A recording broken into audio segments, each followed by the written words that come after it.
सीता अम्मा घर में बैठकर खाना खा रही थी।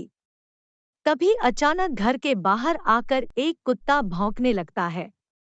कुत्ते की आवाज सुनकर सीता अम्मा सोचने लगी कि हाय राम, लगता है ये कुत्ता बहुत भूखा है।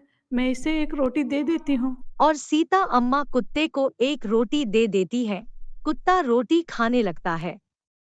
पर उसी समय सीता अम्मा की बहू रोहिणी वहां आ जाती है। उसे यह देखकर गुस्सा आ जाता है। रोहिणी सीता अम्मा को उल्टा सीधा बोलने लगती है। हाँ हाँ, सब कुछ लुटा दीजिए।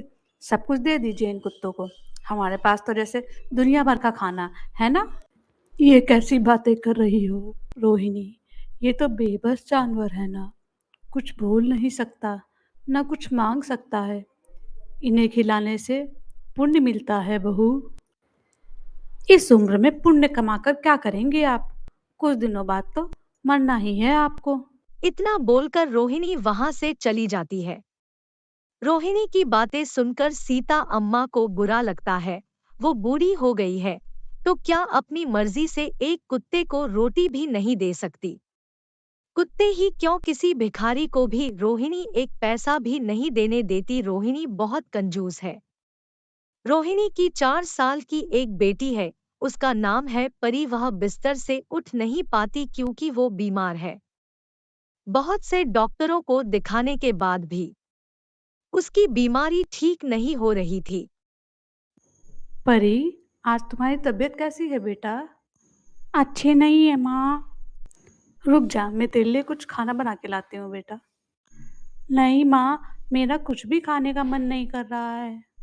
अरे पहले देख तो मैं तेरे लिए क्या क्या बना के लाती हूँ। रोहिणी परी के लिए अच्छा खाना बनाने जाती है। रोहिणी खाना लेके आती है मगर परी खाने से मना कर देती है। रोहिणी इसी बात से परेशान रहती है। पता नहीं मेरी बेटी कैसे ठीक होगी। रोहिणी राम जी की बहुत बड़ी भक्त है।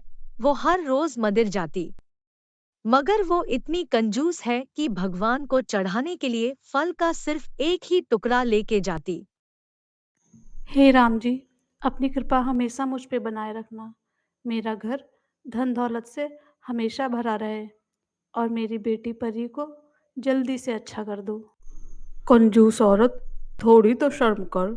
भगवान को चढ़ाने के लिए फल का एक टुकड़ा लाई है और भगवान से धन दौलत की मांग कर रही है। अरे पुजारी जी, ज्यादा कुछ चढ़ा के क्या फायदा? राम जी खुद तो खाएंगे नहीं, ये आसपास के लोग ही खाएंगे। मैं उन सबको क्यों खिलाऊं? रोहिणी की बात सुन के पुजारी जी चौंक जाते हैं। वो कहते हैं, तो क्या हुआ? राम जी भी तो यही चाहते हैं कि राम राज्य में कोई भी भूखे पेट ना सोए। देखिए पुजारी जी, वो सब तो मैं नहीं जानती। मेरा तो ये मानना है कि खुद का पैसा इधर उधर क्यों लुटाना चाहिए। अपना पैसा अपने पास रखना चाहिए। इतना बोलकर रोहिणी राम जी पर चढ़ाया हुआ फल का टुकड़ा भी खुद खा जाती है और वहां से चली जाती है। हे राम, ये औरत कितनी कंजूस है। इससे ज्यादा कंजूस इंसान मैंने आज तक नहीं देखा। हे राम जी, इसे सही रास्ता दिखाइए। रोहिणी घर आती है और देखती है उसकी सास कुत्ते को पानी पिला रही है। ये देखकर रोहिणी को बहुत गुस्सा आता है और अपनी सास से कहती है, ये क्या कर रही हैं आप? आपका दिमाग काम नहीं करता है क्या? बेशरम औरत कहीं की। अब क्या हो गया बहू? पानी ही तो पिला रही हूँ। पानी भी मुफ्त में आता है क्या? सुबह सुबह जाकर लाना पड़ता है, वो भी कुत्ते को पिला रही हैं। अरे शुक्र करो, आपको पानी पीने के लिए मिलता है। ज्यादा मनमर्जी करेंगी तो आपको भी पानी नहीं मिलेगा। हाँ, ये क्या बात हुई बहू? पानी देने में भी कंजूसी? हाँ मैं कंजूस हूँ। आपको ज्यादा बोलने की जरूरत नहीं। चुप रहिए, वरना धक्के दे के घर से निकाल दूंगी, समझी? इतना कहकर रोहिणी घर के अंदर चली जाती है। दोपहर को एक अंधा भिखारी घर पर आता है और भीख मांगता है। भगवान के नाम पे कुछ दे दो, इस अंधे को कुछ दे दो। भगवान के नाम पे कुछ दे दो। भिखारी को देख के सीता अम्मा को दया आती है और वो रोहिणी से पैसे मांगने जाती है।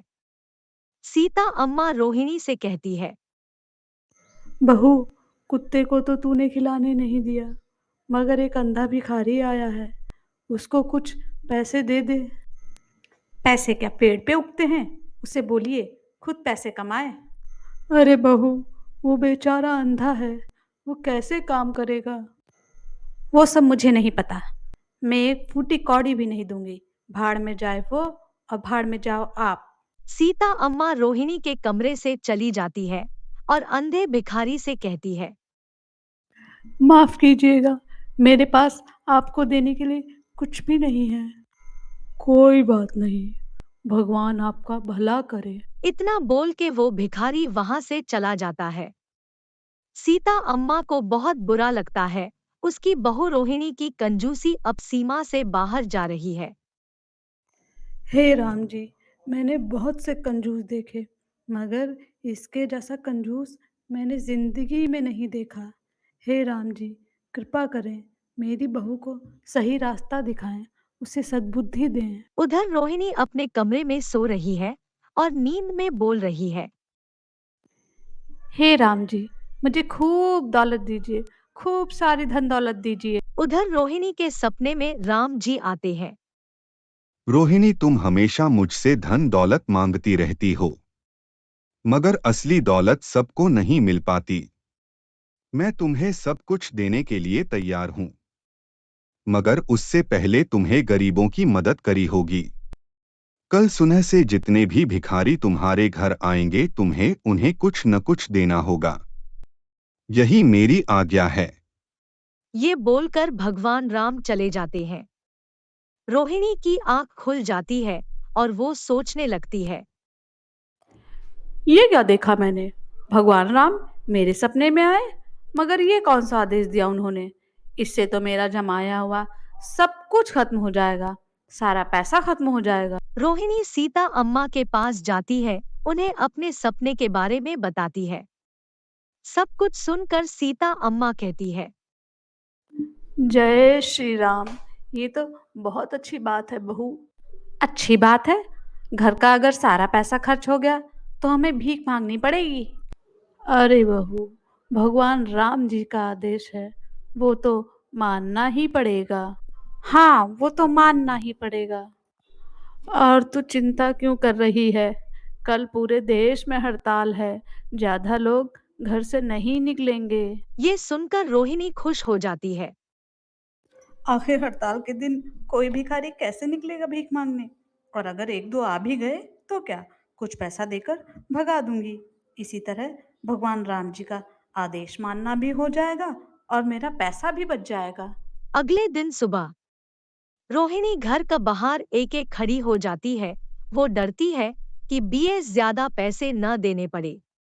इतने में एक भिखारी आता है और कहता है, भगवान के नाम पे दे दो, भगवान तुम्हारा भला करेगा। अरे सुबह सुबह ये आ गया, रुको अभी कुछ लेके आती हूँ। इतना कहकर रोहिणी उस भिखारी को कुछ पैसे देती है। भिखारी वहां से चला जाता है। बस कुछ पैसे देकर भगा दिया। राम जी ने कहा था कुछ ना कुछ तो देना पड़ेगा, ज्यादा कुछ नहीं। और न कोई आ जाए अब बस। रोहिणी ये सोच ही रही थी, इतने में एक और भिखारी वहां आता है। भगवान के नाम पे कुछ दे दो बेटी, भगवान तुम्हारा भला करेगा। अरे ये क्या, ये तो एक और आ गया, रुको अभी लेके आती हूँ। इतना कह के रोहिणी घर के अंदर जाती है और कुछ पैसे लाती है। वो भिखारी भी चला जाता है। बस अब कोई और ना आए, आज के लिए बहुत दान दे दिया मैंने। उसी समय तीसरा भिखारी आ जाता है और भीख मांगता है। अरे ये तो एक के बाद एक आते जा रहे हैं, अजीब बात है, दूसरे दिन तो ऐसा नहीं होना चाहिए। रोहिणी घर के अंदर पैसे लेने जाती है और जब वो पैसे लेकर भर आती है तो चौंक जाती है, क्योंकि बाहर भिखारियों की लाइन लग गई है, सब मिलकर भीख मांग रहे हैं। अरे अरे, ये क्या, इतने सारे भिखारी, ये सब कहाँ से आ गए? आज तो हड़ताल है, फिर भी इतने भिखारी। हाय राम, अब सबको कुछ न कुछ देना पड़ेगा। अब मैं क्या करूं? रोहिणी सबको एक एक रुपए देती है। सब भिखारी चले जाते हैं। रोहिणी कहती है, हाँ, लो, हो गया। सभी को कुछ न कुछ दे ही दिया। इतना कहकर रोहिणी पीछे मुड़ती है तो देखती है कि पीछे और भिखारी खड़े हैं। वो भाग कर अंदर जाती है और पैसे लाती है। वो भिखारियों को पैसे देती है। भिखारी चले जाते हैं। रोहिणी जैसे ही पीछे मुड़ती है और भिखारी वहां आ जाते हैं, रोहिणी हैरान हो जाती है। इस तरह रोहिणी का सारा पैसा भिखारियों को देते देते खत्म हो जाता है। पैसा खत्म होने के बाद रोहिणी सब भिखारियों में खाना बांटने लगती है। इस तरह सारा खाना भी खत्म हो जाता है। रोहिणी अंदर जाती है और अपनी सास से कहती है, माँ जी, सारा पैसा और सारा खाना खत्म हो गया है, लेकिन भिखारियों की लाइन है कि खत्म ही नहीं हो रही। अब मैं क्या करूं? अरे, पर इतने भिखारी आए कहाँ से? मुझे लगता है ये भगवान राम की ही माया है बहू। सीता अम्मा और रोहिणी घर के बाहर आते हैं। हे भगवान, हमारे पास अब कुछ नहीं बचा है। अगर आप चाहते हैं तो हमारा घर भी ले लीजिए। तभी इतनी लंबी लाइन गायब हो जाती है। तभी भगवान राम प्रकट होते हैं और कहते हैं, रोहिणी, मैं ही भिखारी बन के तुम्हारी परीक्षा ले रहा था। मैं खुश हूं कि तुमने सबको कुछ न कुछ दिया। मैं तो तुम्हें बस ये सिखाना चाहता था कि इतनी कंजूसी अच्छी बात नहीं। राम राज्य में कोई भूखे पेट नहीं सोता। चाहे वो एक जानवर ही क्यों न हो, सब लोग एक दूसरे की मदद करे। तुम भी करोगी न? रोहिणी की आंखों में आंसू आ जाते हैं। वो रोते हुए कहती है, करूँगी, ज़रूर करूँगी। मुझे माफ़ कर दीजिए प्रभु, मुझसे गलती हो गई। मैं आज से ज़रूरतमंदों की मदद ज़रूर करूँगी। रोहिणी, तुम्हारे सारे पैसे वापस आ जाएंगे। तुम्हारी बेटी भी ठीक हो जाएगी। तथास्तु। इतना कहकर भगवान राम अंतर्ध्यान हो गए। रोहिणी के सारे पैसे वापस आ गए। रोहिणी की बेटी भी ठीक हो गई। वह उठकर खेलने लगी। इसके बाद रोहिणी बिल्कुल बदल जाती है। वो भिखारियों को रोज कुछ न कुछ देती।